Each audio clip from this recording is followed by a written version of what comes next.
PLL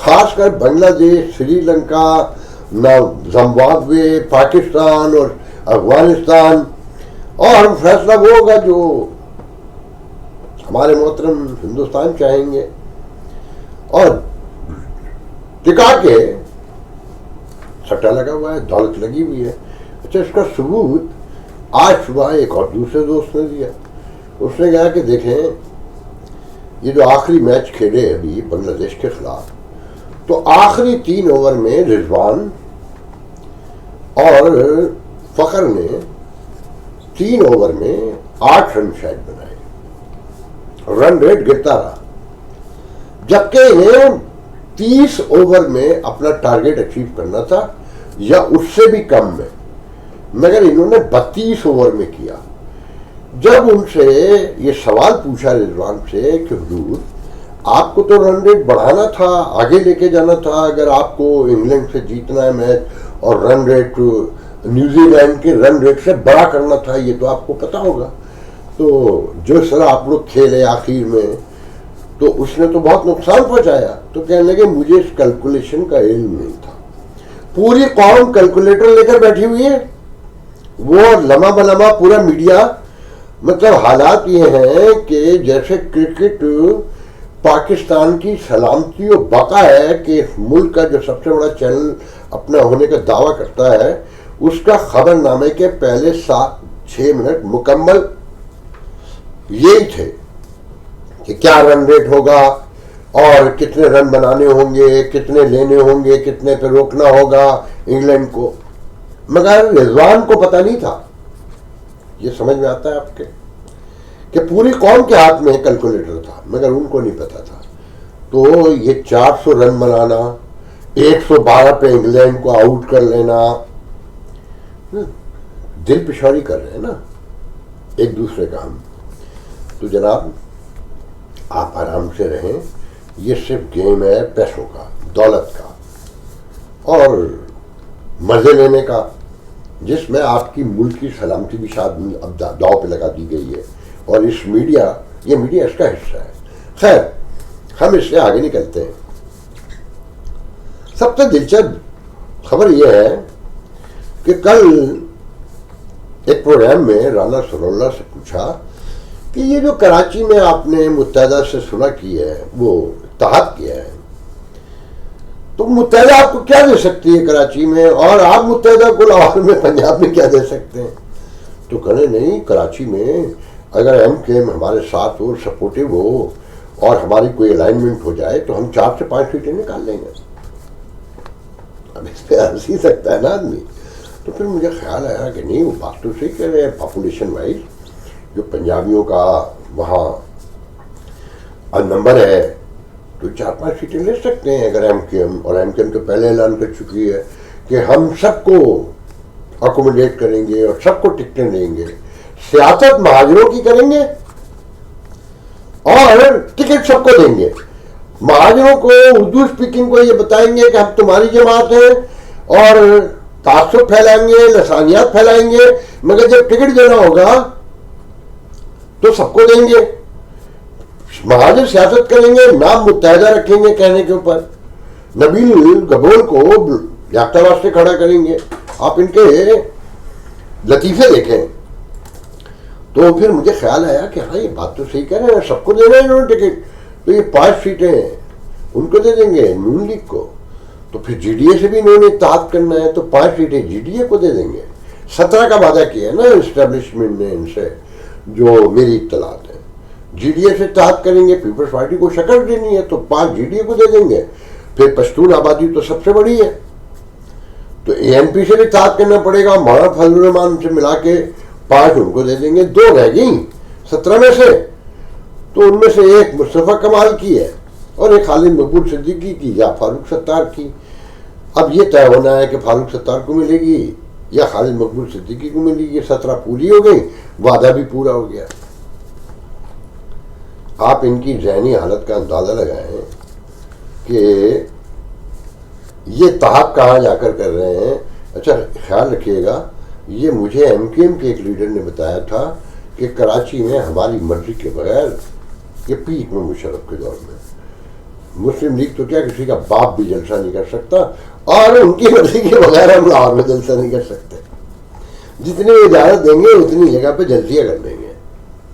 مطلب پاڑے بٹے ہوئے ہیں، جیسے مافیا کے پاڑے ہیں نا، لیاری پاڑا ہے، مختلف پاڑے ہیں، مختلف جگہوں پہ مختلف مافیا ہے، کچے کے ڈاکو ہیں، تو یہ پکے کے ڈاکو ہیں سارے. اس صورتحال میں آپ دیکھیں. اچھا پھر نواز شریف کی پالیٹکس کو دیکھیں، سب سے سیزنڈ پالیٹیشین ثابت کر دیا انہوں نے، اور انہوں نے یہ بتا دیا کہ یہ جو واشنگٹن میں کہتے ہیں کہ سیاست میں دوست نہیں ہوتا، جسے دوست چاہیے وہ کتا پال لے. وہ جب چاہتی لڑ لیتی ہے ووٹ کے عزت دو کے نام پر، جب چاہتی صلح کر لیتی ہے. ماشاءاللہ سے اس نے سارے مسائل حل کر دیے ہیں. جمہوریت کی بالادستی بھی قائم ہو گئی ہے، انسانی حقوق بھی سارے پورے مل چکے ہیں، اور پارلیمنٹ بھی کو بھی عزت مل چکی ہے، ادارے بھی اپنے فریم میں چلے گئے ہیں. اس لیے ہم نواز شریف آ رہے ہیں. آپ ذہنی طور پہ اپنے طور پر خود سوچیں اور معلوم کریں چیزوں کو کہ کس خوبصورتی سے نواز شریف نے سارا کھیل اپنے حق میں کر لیا اگر انتخابات ہو رہے ہیں، جس کا آئی ریئلی ڈاؤٹ ہے. ٹھیک ہے، تو نواز شریف تو سیاست اس طرح کی کرتے ہیں. عمران خان تو انہیں سمجھ ہی نہیں سکے، ان کو تو پتہ ہی نہیں چلا. وہ بلاول نے ابھی بڑا کمال کہا، کسی نے پوچھا کہ جی پی ٹی آئی کو پلین لیول فیلڈ ملے گی، تو انہوں نے کہا کہ پی ٹی آئی تو پارلیمنٹ کو، آئین کو کسی کو مانتی نہیں ہے، یہ تو ان کی سبق لینے کا وقت ہے، ٹیچنگ کا ٹائم ہے. تو لیٹس سی. ہم آپ کو بہت پہلے سے بتاتے ہیں کہ پی ٹی آئی ڈیموکریسی پہ بلیو نہیں کرتی. اس کا ثبوت بار بار دیا ہے، دھرنے سے لے کر 2 بار اسمبلی میں گئے، دونوں بار استعفے دے کے باہر آ گئے. پنجاب اسمبلی توڑ دی، کے پی کے اسمبلی توڑ دی، اس کا خمیازہ پوری پارٹی بھگت رہی ہے. اچھا میں ساتھ میں یہاں یہ بھی کہہ دوں، یہ جو سانے 9 مئی جیسے کہتے ہیں نا، اور یہ جو افغان پالیسی جس کی جو بھی اشارہ کیا ہے بلاول بھٹو نے، کہا ہے کہ دیکھیں جی ہمارے دور میں ہم سب کو انگیج کرتے تھے. افغانستان ہماری جو اسٹیٹ منسٹر تھی ہنا ربانی خرگ ہو گئیں، اور ہم نے ہر آسپیکٹ کو کور کیا، اور ہم نے ان کو مارا، اور انہیں ہی مارنا چاہیے جو پاکستان کے عوام کے دشمن ہیں. ٹی ٹی پی کو مارنا چاہیے. ان کا کہنا مقصد یہ تھا.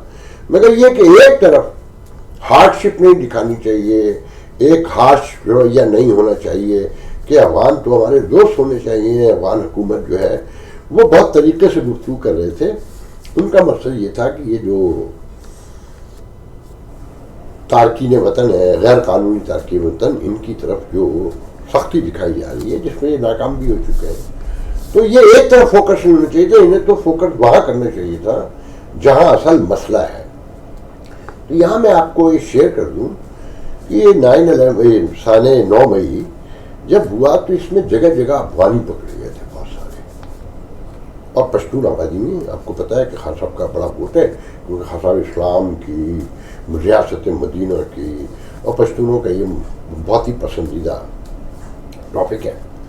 تو خان صاحب کو بھی کنٹین کرنا ہے، افغانیوں کو بھی فارغ کرنا ہے، غیر قانونی جو ہیں انہیں بھی نکالنا ہے، اور اس ریاست میں جو بڑھتی ہوئی انتہا پسندی ہے اس کی طرف بھی توجہ ہے، جو میرا خیال ہے وہ وقت گزر چکا ہے. تو دیکھیں آنے والے دنوں میں اس حوالے سے کیا ہوتا ہے. اب میں آخر میں بالکل، اور تو میرے پاس کوئی ایسی خاص بات ہے بھی نہیں، اور میں سمجھتا بھی نہیں ہوں کہ یہ الیکشن کے حوالے سے اور یہ جو ابھی باقی سائفر یہ وہ، میں اس کی طرف نہیں جاتا کہ یہ سیاست میں یہ بہت پہلے سے ہو رہا ہے کہ جس کو ناپسند کیا جاتا ہے، جسے چھوڑنا ہوتا ہے، اس کے خلاف یہ کارنامے ہمیشہ سے ہوتے رہے. کوئی نئی بات آپ کے خیال میں ہے تو میں ضرور کرتا. اب میں آپ کو صرف وہ سنانا چاہتا ہوں جو اطہر من اللہ اور خان صاحب کے وکیل کے درمیان فارن فنڈنگ کیس میں سپریم کورٹ میں گفتگو ہوئی. اطہر من اللہ نے خان صاحب کے وکیل سے پوچھا، آپ کہتے ہیں فارن فنڈنگ کیس قابل سماعت ہی نہیں ہے، یا ان میں کہاں لکھا ہے؟ وکیل صاحب فرمانے لگے کیونکہ ہمارا موقف ہے کہ وہ خیراتی ہسپتال چلاتے ہیں جس کے لیے آئین میں کوئی پابندی نہیں. اطہر من اللہ پھر بولے، خان صاحب پر قائم مقدمہ چندہ جمع کرنے کا ہے یا بیرونی اداروں سے غیر قانونی رقوم وصول کرنے کا؟ وکیل صاحب گڑبڑا گئے اور پھر آہستگی سے بولے غیر قانونی طریقے سے رقوم وصول کرنے کا۔ اطہر منڈاللہ پھر بولے کیا بطور وکیل آپ اس بات کا اقرار کرتے ہیں کہ خاص حد سے اوپر مالیت کے عطیات لینے کی صورت میں حکومت وقت کو اس رقم کی مالیت، متعلقہ ڈونر کی شہریت اور اس کے ذرائع آمدنی بتانا ضروری ہوتے ہیں؟ وکیل صاحب پھر گردن جھکا کر کھڑے رہے اور پھر آہستگی سے بولے جی یہ بات آئین میں درج ہے۔ جسٹس اطہر منڈاللہ نے پھر کہا کیا میرے سامنے موجود عمران نیازی کے بینک اکاؤنٹس کی تفصیلات مصدقہ ہیں اور کیا آپ کے پاس ان کی کاپی بھی موجود ہے؟ نیز کیا آپ نے ان کا مطالعہ بھی کیا ہے؟ وکیل صاحب جی یہ دستاویزات مصدقہ ہیں اور میرے پاس ان کی کاپی موجود ہے۔ اطہر منڈاللہ نے پھر پوچھا کیا یہ بینک اکاؤنٹس عمران کے پاس FBI اثاثہ جات میں ظاہر کیے ہیں خاص صاحب نے؟ وکیل صاحب فرمانے لگے جی نہیں، کیونکہ یہ اسپتال کے اکاؤنٹس ہیں اور یہ رقوم بھی اسپتال کے لیے حاصل کی گئی ہیں۔ جسٹس اطہر منڈاللہ مسکراتے ہوئے بولے کیا خیراتی اسپتال کے لیے جمع کیے گئے عطیات کوئی بندہ قانونی طور پر اپنے ذاتی اکاؤنٹ میں بھی رکھ سکتا ہے؟ وکیل صاحب نے فرمایا اگر مقصد نیک ہو تو رکھ سکتا ہے کیونکہ وہ صادق و امین ہے۔ جسٹس صاحب نے پھر فرمایا وکیل صاحب میرے ساتھ آئینی بات کریں۔ وکیل جی قانونی طور پر نہیں رکھ سکتا۔ اطہر منڈاللہ نے پوچھا شوکت خانم اسپتال کی آڈٹ رپورٹ کہاں ہے؟ وکیل صاحب فرماتے ہیں جی یہ آڈٹ رپورٹ ہے۔ وکیل نے ایک فائل جسٹس صاحب کے سامنے رکھ دی۔ اطہر منڈاللہ نے اسے دیکھتے ہوئے کہا یہ 2010 کی ہے۔ وکیل صاحب کہنے لگے جی وہ 2010 کے بعد شوکت خانم ہسپتال کا آڈٹ نہیں ہوا۔ اطہر منڈاللہ کچھ غصے میں آئے اور بولے آڈٹ کیوں نہیں ہوا؟ وکیل پھر فرماتے ہیں جی عمران خان صاحب مصروف تھے۔ جسٹس صاحب نے کہا ان کی مصروفیات کا اسپتال کے آڈٹ سے کیا لینا دینا؟ اور کیا عمران خان صاحب 2010 سے لے کر 2022 تک ہی مصروف رہے؟ وکیل صاحب اس بار مکمل چپ رہے۔ جسٹس اطہر منڈاللہ نے پھر پوچھا شوکت خانم اسپتال کو دیے گئے بڑے بڑے عطیات کس عرصے میں عمران خان کے ذاتی اکاؤنٹ میں منتقل ہوئے؟ وکیل صاحب نے فرمایا 2013 سے 2018 کے دوران۔ جسٹس صاحب نے پوچھا قانونی طور پر کسی رفائی یا فلاحی ادارے کے لیے کتنی مالیت کے عطیے سے زیادہ رقم وصول ہونے پر حکومت وقت کے اداروں کو مطلع کرنا ضروری سمجھا جاتا ہے اور ہوتا ہے؟ وکیل صاحب دھیرے سے فرماتے ہیں جی $5,000 سے اوپر یا اتنی مالیت کے عطیات۔ جسٹس صاحب نے پھر پوچھا بینک کی ان دستاویزات میں لکھا ہے کہ انڈیا سے $2 لاکھ، امریکہ سے $26 لاکھ، انگلینڈ سے $16 لاکھ، جرمنی سے $11.5 لاکھ اور اسرائیل سے $29,63,000 کی رقوم عمران خان کے اکاؤنٹس میں آئی ہیں۔ وکیل پھر چپ، خاموش، پریشان۔ جسٹس اعجاز الحسن اطہر منڈاللہ کی طرف دیکھتے ہوئے آہستگی سے بولے آج سماعت ملتوی نہ کر دیں، یہ بندیال والے جسٹس اعجاز الحسن۔ اطہر منڈاللہ نے کہا نہیں جواب دینے دیں۔ وکیل صاحب پھر بولے جی یہ سب عطیات تھے۔ جسٹس اطہر منڈاللہ نے پوچھا ان دستاویزات کے مندرجات سے ظاہر ہوتا ہے کہ خیراتی اسپتال کے لیے حاصل کردہ عطیات کی رقوم آپ کے موکل کے ذاتی اکاؤنٹس میں منتقل کی گئی تھی؟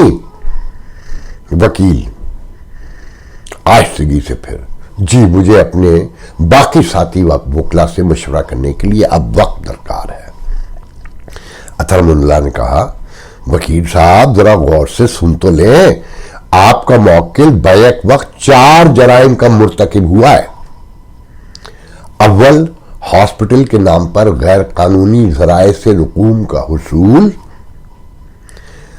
دوسرے، دشمن اور غیر تسلیم شدہ اسرائیل ملک کے حساس جاسوس اداروں کے عہدیداران سے رقوم کا حصول۔ سوئم خیراتی فنڈ کی غیر قانونی طور پر ذاتی اکاؤنٹ میں منتقلی۔ اور آخری چوتھا، خیراتی اسپتال کے فائنانس آڈٹ سے انکار، لاپرواہی اور اس کے خلاف دیدہ و دانستہ حکم امتناعی کا حصول تاکہ اس معاملے پر پردہ ڈالا جا سکے۔ اب باری باری مجھے الزامات کے جواب دیں۔ خاصا پر طریقے کرتے ہیں نا کہ حکم امتناعی لیتے رہو، بھاگتے رہو۔ وکیل صاحب پھر خاموشی سے کھڑے رہے، کچھ سمجھ میں نہیں آ رہا تھا ان کے۔ اطہر من اللہ نے پھر پوچھا جواب دے حضور، جب تک جواب نہیں ملے گا ہم یہیں بیٹھے رہیں گے۔ وکیل آہستگی سے، جی وہ مجھے اور میرے پینل کو تیاری کا ٹائم دیا جائے۔ جسٹس صاحب پھر تنک کر بولے جب تک جواب نہیں ملے گا ہم کارروائی ملتوی نہیں کریں گے، آپ کو جواب دینا ہوگا آج۔ وکیل صاحب کا لہجہ اور آنکھیں دونوں بھر آئیں، التجا بھری نظروں سے جسٹس اجال حسن کو دیکھنے لگے جیسے کہہ رہے ہوں حضور مدد کریں۔ اطہر من اللہ نے فرمایا سنا ہے کہ آپ کا موکل تو صادق و امین بھی ہے۔ پوری عدالت میں قہقہے گونج اٹھے۔ وکیل آہستگی سے بولے جی وہ آپ کی عدالت سپریم کورٹ ہی نے تو انہیں یہ خطاب دیا تھا۔ اطہر من اللہ نے حیرت سے کہا کہ اسی عدالت نے خیراتی اسپتال کے آڈٹ کے خلاف اس صادق و امین کو حکم امتناعی بھی جاری کیا تھا، مگر کیوں اور کیسے؟ وکیل پھر چپ، خاموش، پریشان اور اس بار پسینے سے شرابور۔ جسٹس اطہر من اللہ کہنے لگے ویسے تو آپ کی درخواست ہے، یہ کیس ناقابل سماعت ہے، لیکن مجھے میرے 5 سوالوں کے جواب چاہیے، کیونکہ یہ ملکی سلامتی کا معاملہ ہے اور بڑا حساس کیس ہے۔ اگلی پیشی پر ان تمام سوالات کے جواب لے کر آئیے گا۔ صاحب کو صادق و امین کہتے ہیں، اس پوری گفتگو کو غور سے سنیں اور سمجھیں اور اپنے آپ سے سوال پوچھیں۔ انا کی تسکین، ضد اور سادہ بابا اٹھتے کی جو تھاٹ ہے، فلسفی ہے، اس سے باہر نکلیں۔ میں یہ نہیں کہتا یہ سوال بالکل غلط ہے کہ خاص صاحب کو ووٹ نہیں دیں گے تو کیا نواز شریف کو ووٹ دیں گے یا زرداری کو دیں گے؟ اپنا دماغ کھولیں، تھوڑا اس پہ غور کریں پلیز۔ کیا کھڈ سے نکل کے کھائی میں ہی جانا ہوتا ہے؟ سائڈوں پہ راستے نہیں ہوتے؟ یا اپنا کا دماغ کام نہیں کرتا کہ بچت کیسے ہو سکتی ہے؟ دیکھیں بار بار کہتا ہوں جمہوریت مڈل کلاس کا نام ہے، یہ نظام مڈل کلاس کے تھرو ہی چل سکتا ہے۔ پوری دنیا میں جہاں کامیاب ڈیموکریسی ہے اس پہ گواہی ہے۔ تو جو صادق و امین ہوتا ہے نا، اس کے بیانات میں روزانہ کی بنیاد پہ یو ٹرن جسے جھوٹ کہتے ہیں تضادات نہیں ہوتے۔ آپ اس بات کو کیسے جسٹیفائی کریں گے کہ خیراتی پیسے کو اپنے ساتھی اکاؤنٹ میں ڈالا ہوا تھا؟ آپ یقین کریں اگر یہ صحیح معنوں میں اس ملک میں غیر متنازع ادارے ہوتے تو خان صاحب نہیں درجنوں لوگ پھانسی چڑھتے۔ اتنے بڑے بڑے فراڈ ہوئے ہیں، اتنے بڑے بڑے فراڈ ہو رہے ہیں اور ریاست سپورٹ کرتی ہے۔ آپ حالات کا اندازہ اس سے لگائیں کہ کراچی میں بہت واضح کہہ رہا ہوں جو آپ کہیں نہیں سنیں گے کہ چھپا سنیوں کی چیریٹی کا ادارہ ہے اور وہ ظفر عباس جو ہے وہ C D C some thing وہ شیعوں کا ادارہ ہے۔ اربوں خربوں میں لوگ کھیل رہے اور کام دھندہ کچھ نہیں، لنگر کھول دیا۔ لوگوں کو نشے بناؤ مفت میں اور بے روزگار بناؤ اور انہیں نکما بناؤ اور خود یورپ امریکہ گھومو. کیونکہ ضد بازی ہے نا. حالات یہاں تک پہنچ چکے ہیں کہ سبزی منڈی جو کراچی سے واقف ہیں اگر یونیورسٹی روڈ پر یونیورسٹی کی طرف سے واپس آئیے شہر کی طرف گرو مندر جاتے ہوئے وہ شہر کا دل ہے جہاں پاکستان ٹیلی ویژن یہ راؤنڈ میں ہے, ہاسپٹل ہے, نیشنل ہاسپٹل ہے, KDA اسکیم ہے, برابر میں کارساز ہے, 20 منٹ پہ ایئرپورٹ ہے. مطلب جگر جسے کہ دل کہتے ہیں نا, heart of the city. Right کے اوپر ایک بہت بڑا کیمپ گزرنا شروع ہوا. میں حیرانی سے دیکھ رہا, پنکھے بھی لگے ہوئے, چھجے پڑے ہوئے, بہت بڑا کمپاؤنڈ. میں نے پوچھا یہ کیا ہے؟ تو کہنے لگا آپ کو نہیں پتا کیا ہے. کہنے لگا آپ نے مولانا الیاس قادری کا نام سنا ہے؟ میں نے کہا بالکل نہیں, میں تو نہیں جانتا. کہنے لگا اچھا آپ مولانا الیاس قادری کو نہیں جانتے؟ میں کہا نہیں, میں مولویوں کو زیادہ نہیں جانتا. تو جلدی سے ایک نے, میرے دوست نے گوگل کیا اور کہنے لگا یہ سنیں. وہ صاحب فرما رہے ہیں کہ اگر کسی کے سر میں درد ہو تو آپ اس آدمی کا نام لیں اور کہیں کہ داتا صاحب کی گھوڑی, کیا کہ داتا صاحب کی گھوڑی, اور پھر وہی اندھیری رات. تو جس کا آپ نے نام لیا اس کا سر کا درد ختم ہو جائے گا. کہ داتا صاحب کی گھوڑی اور پھر وہی اندھیری رات. مطلب میرے سر میں درد ہو گیا سننے کے بعد. کہنے لگے یہ ان کا کمپاؤنڈ ہے, مدرسہ ہے, یہاں ہزاروں لوگ آتے ہیں, اور ایک بار چند سال پہلے یہاں بھگدڑ مچی تو 200-250 بچے اور خواتین دب کے مر گئے, اور انہی کی سپورٹ ہے انہیں بھی. پھر میں نے ان صاحب کو اور 2-4 ویڈیو سنے تو آپ یقین کریں مجھے اندھیرے کے سوا کچھ نہیں نظر آتا. مایوسی ہی مایوسی ہے. اور اسی بنیاد پہ کراچی جیسا شہر ایک گاؤں میں تبدیل ہو گیا. وہاں سویلائزیشن, ماڈرنائزیشن ختم ہو گئی مکمل طور پر. جو ایک لبرل ماڈرن سیکولر سٹی تھا, خیر ماڈرن لبرل سیکولر کمپلیٹ تو کبھی بھی نہیں تھا, کہ یہاں وہ اردو اہل اردو میرے زبان بولنے والے مہاجر جو کہلاتے ہیں, قیام پاکستان کے بعد سب سے بڑے انتہا پسند یہ تھے کہ یہ انتہا پسند مذہبی جماعتوں میں گھس گئے, وہاں سے نکلے تو اس سے بڑی انتہا پسندی قوم پرستی کے اس میں چلے گئے. چاہیے ایک پوری پیرافینیلیا اس میں کیا کیا میں بیان کروں. بات یہ ہے کہ اسی کا خاصا ہم نے فائدہ اٹھایا, مگر یہ چہرہ سپریم کورٹ میں پورا سامنے آ چکا ہے.